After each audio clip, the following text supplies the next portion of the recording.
اللہ تعالیٰ ارشاد فرما رہا ہے ان اللہ اصطفیٰ آدم و نوحا و ابراہیم و آل ابراہیم و عمران و آل عمران علی العالمین۔ بے شک ہم نے چن لیا، ہم نے انتخاب کر لیا اس کا آدم کا، آدم کے بعد نوح کا، نوح کے بعد ابراہیم و آل ابراہیم، ابراہیم کو اور ابراہیم کی آل کا انتخاب کیا۔ اس کے بعد کس کا؟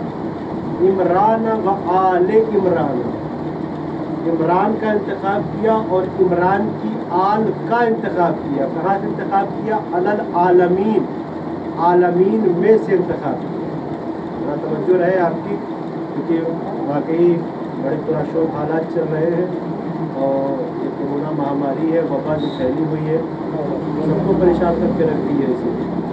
نہ اس نے ذات پات دیکھا ہے نہ کچھ دیکھا ہے۔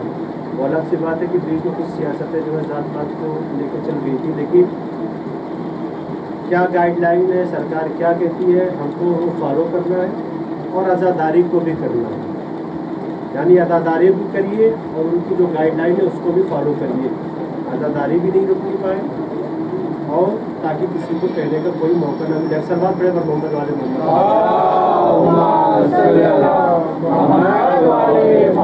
ایک جیتی جاگتی سلوات پڑھے آپ حضرات مل کے۔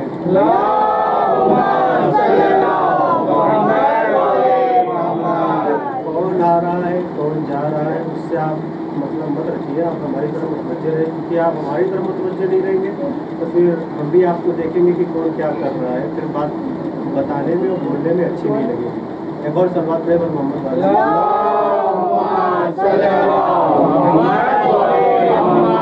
عزیزان محترم، ہر چیز کو مد نظر رکھتے ہوئے عزاداری کا خیال بھی کریں اور عزاداری کرتے رہیں، کیونکہ عزاداری سید الشہداء نہ کبھی رکی تھی، نہ کبھی رکی ہے، نہ کبھی رکے گی۔ مجھے اپنا موضوع یاد ہے، اس پہ آؤں گا انشاءاللہ، لیکن کچھ باتیں عزاداریوں اور ذکر حسین کے حوالے سے سنتے ہوئے چلیں گے۔ اس وبا میں،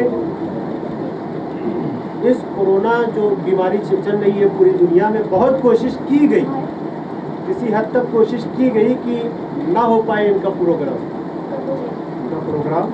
نہ ہونے پائے، لیکن پھر بھی جس نے وعدہ لیا تھا، جس نے وعدہ کیا تھا، جو خلاق ازل تھا، جس نے کہا تھا فاذکرونی اذکرکم، تم میرے تذکرے کو باقی رکھو میں تمہارے تذکرے کو باقی رکھوں گا، تو لاکھ کوشش کرتے رہیے، لیکن وعدہ اس کا ہے کہ ذکر سید الشہداء یا عزاداری سید الشہداء نہ کبھی رکی تھی، نہ کبھی رکی ہے، نہ کبھی رکے گی۔ ہاں تو بیدار ہو کے سنیے گا، یاد رکھیے گا کہ حسین، نام حسین، حسین وہ چراغ ہے، کیونکہ رسول اللہ نے امام حسین علیہ السلام کے لیے، اپنے نواسے کے لیے یہ بھی تو فرمایا تھا کہ ان الحسین مصباح الہدی و سفینۃ النجات، بے شک حسین ہدایت کا چراغ ہے اور نجات کی کشتی ہے، تو نجات پانا ہے تو کشتی پر سوار ہو جاتا ہوں۔ بولتے رہیے، مجھے پتہ ہے کہ مجمع زیادہ نہیں ہوگا کیونکہ دقتیں ہیں، بڑی پریشانیاں، ہر چیز کو دیکھ رہے ہیں، لیکن جتنے لوگ ہیں وہ ہمارے ساتھ بنے رہیے، آپ بولیں گے تو ہم کو پڑھنے میں بھی لطف آئے گا، مزہ آئے گا۔ نجات پانا ہے تو حسین کی کشتی پہ سوار ہو جاؤ۔ اب سنیے، حسین ہدایت کا وہ چراغ ہے جو کبھی گل نہیں ہوا، حسین ہدایت کا وہ چراغ ہے جو کبھی گل نہیں ہوا، حسین وہ دن ہے کہ جس پہ کوئی رات نہیں ہے، حسین حقانیت کا وہ سورج ہے جو کبھی غروب نہیں ہوا۔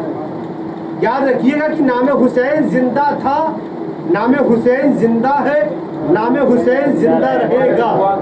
اب سنیے، ہم نہ رہیں گے عزاداری رہے گی، ہم نہیں تھے عزاداری تھی، اور عزاداری تا قیامت ہوتی رہے گی۔ اور شاید اسی لیے ہمارے اور آپ کے پہلے امام علی علیہ السلام نے کہا تھا کہ ہم آل محمد باقی رہیں گے، ہم آل محمد کا نام باقی رہے گا تا قیامت۔ تو پوچھنے والے نے یہ پوچھ لیا، یہ بتائیے مولا کہ جب قیامت آ جائے گی تو پھر آپ لوگ کہاں رہیں گے؟ آپ کہہ رہے ہیں کہ ساری چیزیں فنا ہو جائیں گی، ساری چیزیں ختم ہو جائیں گی، کسی چیز کا وجود نہیں رہے گا، کچھ نہیں رہے گا، تو جب ساری چیزیں ختم ہو جائے گی، آپ کہہ رہے ہیں باقی رہیں گے، تو رہیں گے کہاں؟ تو مولا نے کہا غلط سوال کر لیا تو نے۔ کہا کیوں؟ کہا یہ مت پوچھو کہاں رہیں گے، بلکہ یہ پوچھو کہ جب دنیا نہیں تھی تو کہاں رہتے تھے۔ سلوات پڑھے پر محمد والے۔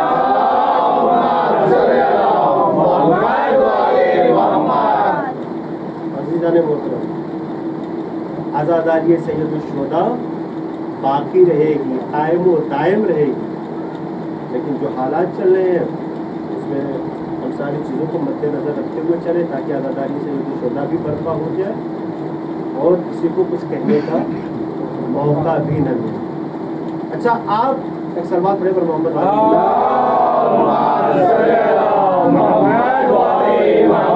آپ سے ایک سوال ہے میرا، کہ پہلی مجلس ہے تو تھوڑا سا محنت ہماری طرف سے ہونی چاہیے۔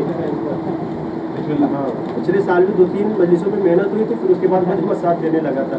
ایک سوال ہے، یہ بتائیے کہ مجلس عزا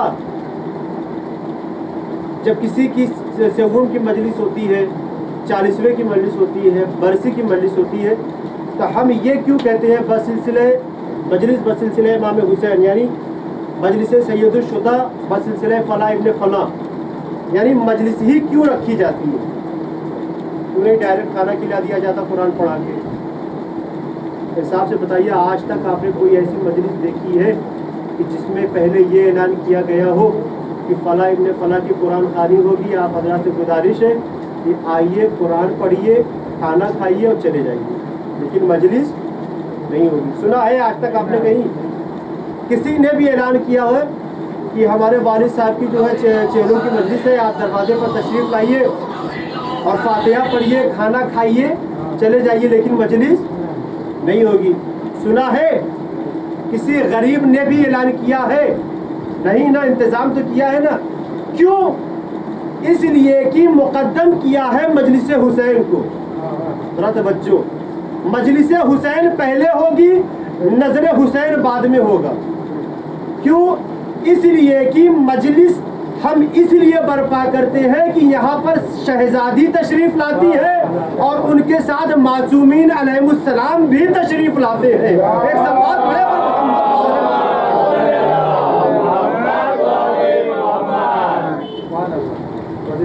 تو مجلس حسین ہے، اس کو کبھی فراموش نہ کیجیے گا. ہاں، جو ماحول چل رہا ہے چلنے دیجیے، لیکن ہمیں عزاداری سید الشہداء اپنے گھر میں بھلے 5 لوگوں میں 10 لوگوں میں کرنا ہے تو کرنا ہے.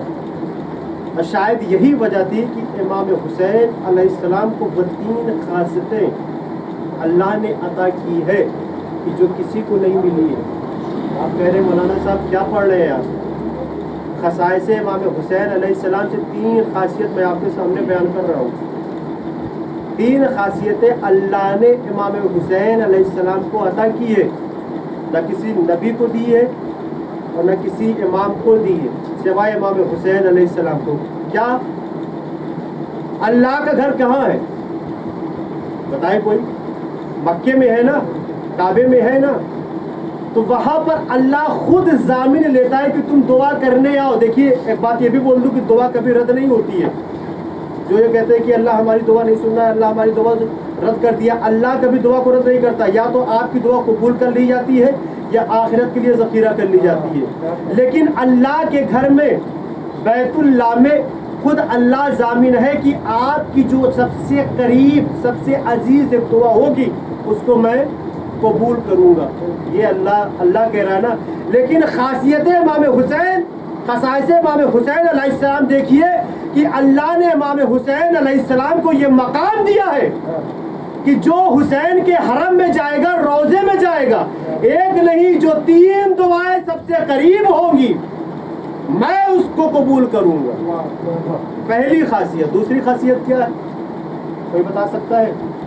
ہر امام شہید ہوئے لیکن اس طریقے سے غم نہیں بنایا گیا جس طریقے سے امام حسین علیہ السلام کو غم بنایا گیا. معذرت کے ساتھ آپ کہیں گے مولانا کیا بول رہے ہیں؟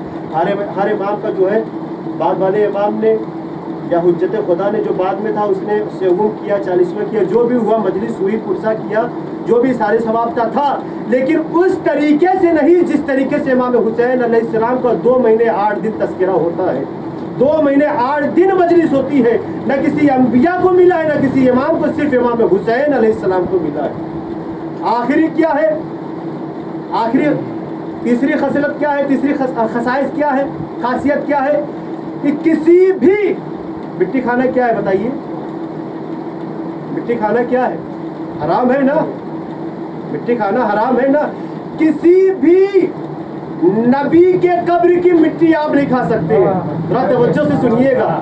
حتیٰ یہ ہے کہ جو سردار انبیاء ہے، جو رسول اللہ ہے، جو نبیوں کے سردار ہیں، ان کے قبر کی بھی مٹی آپ نہیں کھا سکتے. لیکن اللہ نے امام حسین علیہ السلام کو یہ منصب بتا دیا ہے کہ اگر آپ بیمار ہیں تو خاک شفا آپ کھا سکتے ہیں جو قبر امام حسین علیہ السلام سے ہے. ایک صلوات پڑھیں پر محمد و آل محمد.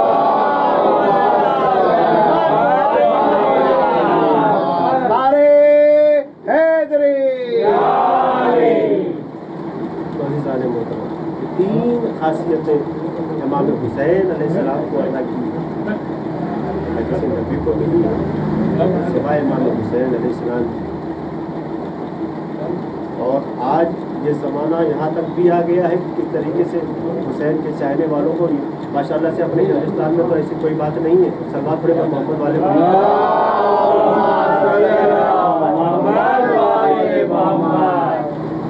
اپنے ہندوستان میں ایسی کوئی بات نہیں ہے. لیکن ابھی جو جوان ہوں گے، جو انٹرنیٹ سے وابستہ ہوں گے، وہ دیکھ رہے ہوں گے کہ پاکستان میں کیسی فضا چل رہی ہے اور کیا کیا نعرے لگائے جا رہے ہیں. بہرحال دعا ہے کہ جہاں بھی شعار حیدر کرا رہے ہیں اللہ ان کی جان و مال عزت و آبرو کی حفاظت کرے. ایک تحریک چلائی جا رہی ہے، بہرحال وہ دوسرا موضوع ہے، اس پہ جانا بھی نہیں چاہتا کیونکہ لائف بھی چل رہا ہے، وہ دوسرا موضوع ہے. لیکن کس طریقے سے یہ